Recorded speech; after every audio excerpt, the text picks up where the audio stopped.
Everyone, मेरा नाम है पारस पटेल और आप सभी का माउंट आबू में हार्दिक स्वागत है। गाइज अभी मैं माउंट आबू में, आप सब देख रहे हो, कुछ ग्रीन स्क्रीन लगाने की ज़रूरत नहीं पड़ी क्योंकि है ना पीछे पूरा ग्रीन है और यहाँ पे कोडिंग करने का इतना मज़ा आता है ना गाइज, वाह। और गाइज इस वीडियो में हम सीखने वाले हैं कि पाइथन में बाइट्स क्या होता है।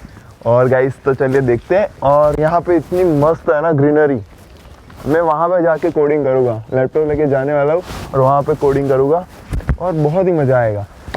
और चलिए गाइस, तो thank you so much and चलिए शुरू करते हैं and code like a pro.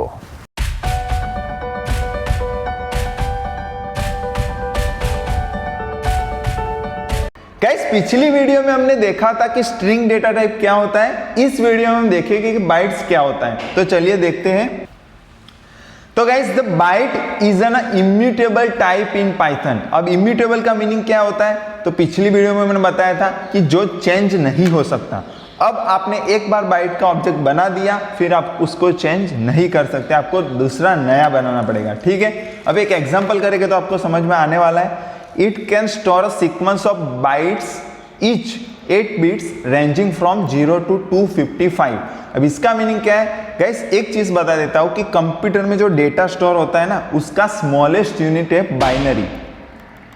Binary मतलब 0 and 1, ये मैंने पहली क्लास में बताया था। अब ये जो बाइनरी 8 डिजिट, जो 8 बिट्स इकट्ठे होते हैं ना, तो एक बाइट बनता है। मतलब आप ऐसे सीक्वेंस में 8 बिट को लिखते हो ना, तो वो क्या बनता है, एक बाइट। और ऐसे बहुत सारे बाइट कंबाइन होते हैं तो क्या बनता है, बाइट्स। ठीक है, अब इसकी रेंज कितनी होती है मैं आपको बताता हूँ, 0 to 255। तो अगर आपने परम्यूटेशन या कॉम्बिनेशन पढ़े हैं तो आपको पता होगा कि यहाँ पे 2 वैल्यू है, 0 and 1, और 8 बॉक्स हैं। तो उसमें आप कितनी तरह से पुट कर सकते हो, तो यहाँ से आपको आंसर मिलेगा 0 से लेके 255 तक आप पुट कर सकते हो। अब नहीं पता है तो एक स्मॉल एग्जांपल आपको देता हूँ। मान लो आपके पास 2 ऐसे बॉक्स है और आपके पास वैल्यू है 0 and 1, तो आप कितनी तरीके से इसमें पुट कर सकते हो। तो देखो 0 0 0 1 1 0 एंड 1 1, तो ऐसे 4 तरीके से आप पुट कर सकते हो। तो ऐसे 8 बॉक्स है तो आप कितनी तरीके से कर सकते हो, तो 255 तक। तो इसको फाइंड करने के लिए एक फॉर्मूला है, तो मैं आपको बता देता हूँ। आपके पास कितने डिजिट है, मतलब 2 डिजिट है, ठीक है, और यहाँ पे कितने खाली बॉक्स है, 1 2 3 4 5 6 7 8, तो 2 की पावर 8 कर दो, आपको आंसर मिल जाएगा। इसका आंसर मिल जाएगा 256। बट जो हमारा नंबर स्टार्ट होता है वो 0 भी इंक्लूड होता है, तो हम कहाँ से लेंगे, 0 से लेके 255 तक ही लेंगे, 256 इंक्लूड नहीं करेंगे। ठीक है, क्योंकि 256 की जब आप बाइनरी में कन्वर्ट करते हो तो उसके 9 डिजिट हो जाते हैं। ठीक है, तो ये इंक्लूड नहीं होगा। इतना समझ में आएगा। अभी चलो देखते हैं सिमिलर टू ना एरे। अब एरे क्या होता है, एरे भी मतलब आप कोई भी सीक्वेंस में स्टोर होता है, उसकी इंडेक्सिंग होती है। मान लो आपने कैट पर लिखा तो के यहाँ पे होगा, ई यहाँ पे होगा, टी यहाँ पे होगा, तो ऐसे सीक्वेंस में जो स्टोर होता है उसे बोलते हैं एरे।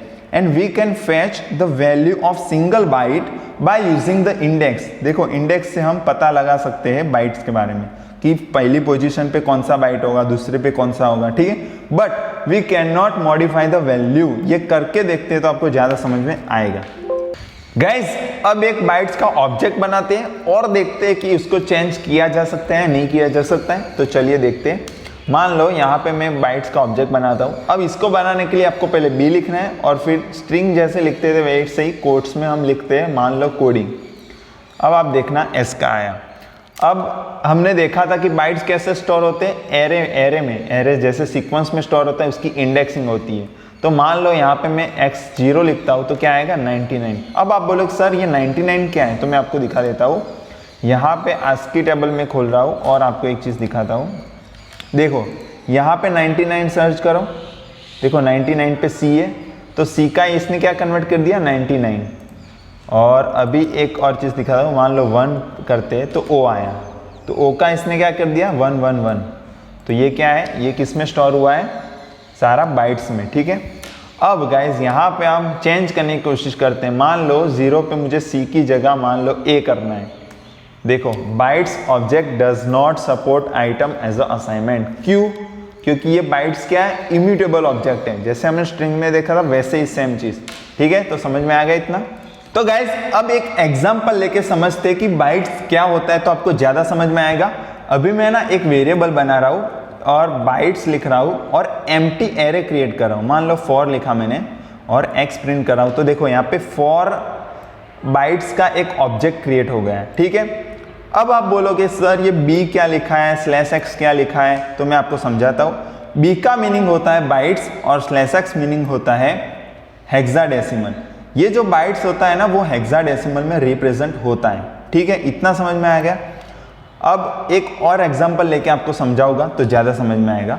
मान लो यहाँ पे मैं बाइट्स लिख रहा हूँ और उसमें कोई वैल्यू डाल रहा हूँ। वैल्यू ऐसे डालेंगे एरे में, वरना एम्प्टी ऑब्जेक्ट क्रिएट हो जाएगा। देखो ये 20 मैंने डाला, फिर 34 डाला और 50 डाला, 3 वैल्यू मैंने डाली। अब मैं एक्स प्रिंट कर रहा हूँ तो यहाँ पे क्या आया देखो। अब आप बोलोगे सर ये क्या आया, ये समझ में नहीं आया, तो मैं आपको समझा देता हूँ। यहाँ पे मैंने एक चीज़ दिखा रहा हूँ आपको, आस्की टेबल। आस्की टेबल मैंने ना पहली वीडियो में बताया था क्या होता है।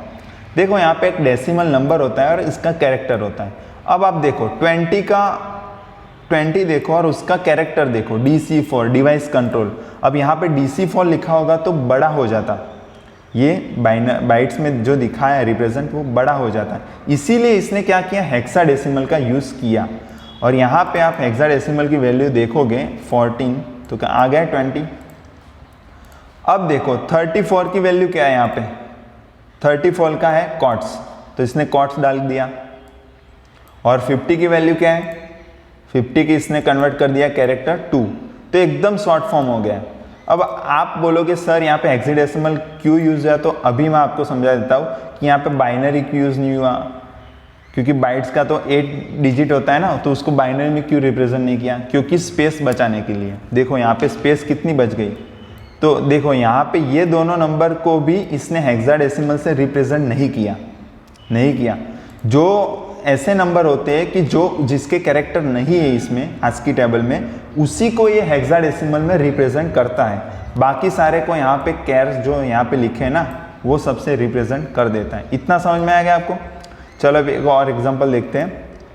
अभी मान लो आपको बाइट क्रिएट करना है ना, मैं बाइट क्रिएट कर रहा हूँ, और तो कैसे करोगे, बी लिखना है, फिर ऐसे दोनों कॉट्स में, मतलब कैट पर 2 कॉट्स में जैसे स्ट्रिंग बनाते वैसे लिख देना। तो ये क्या हो गया, बाइट ऑब्जेक्ट क्रिएट हो गया। अभी देखो प्रिंट करते तो ये, अभी मैं आपको एक फॉर लूप दिखा के इसके प्रिंट करूँगा तो ज़्यादा समझ में आएगा। अभी गाइस समझ में नहीं आ रहा तो कोई प्रॉब्लम नहीं है, क्योंकि ये थोड़ा देखो, अभी देखो इसकी आस्की वैल्यू आ गई 107, 101, 111, 112। तो ये कैट पर की के की आप वैल्यू देखोगे आस्की टेबल में, देखो स्मॉल के कहाँ गया, 107, तो 107 हो गया। तो इसीलिए यहाँ पे ऐसे रिप्रेजेंट किया जाता है।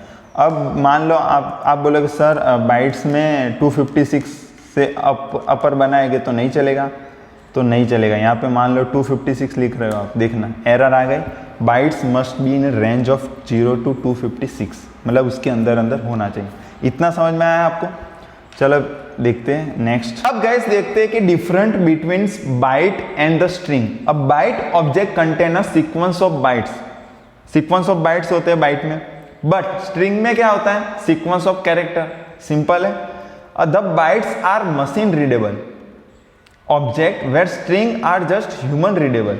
अब देखो बाइट्स को है ना मशीन वो कर सकता है, अंडरस्टैंड कर सकता है, बट स्ट्रिंग को नहीं कर सकता। स्ट्रिंग को करने के लिए उसको कन्वर्ट करना पड़ेगा पहले, उसके बाद वो रीड कर सकता है। देखो since byte is a machine readable so they can directly stored to the disk, disk में स्टोर हो जाते हैं। Where as the string first needed to encoded before getting on to the disk. इतना समझ में आएगा आपको। बहुत ही सिंपल है कि बाइट्स को ये कंप्यूटर अंडरस्टैंड कर सकता है, स्ट्रिंग को हम लोग अंडरस्टैंड कर सकते हैं। Guys thank you so much. तो गाइस इस वीडियो में इतना ही। अगर आपको कोई क्वेश्चन है तो कमेंट कीजिएगा, मैं जरूर आंसर दूंगा। तब तक के लिए हंसते रहिए, खेलते रहिए और खुश रहिए। इस चैनल को सब्सक्राइब करना बिल्कुल ना भूलिए। Thank you so much.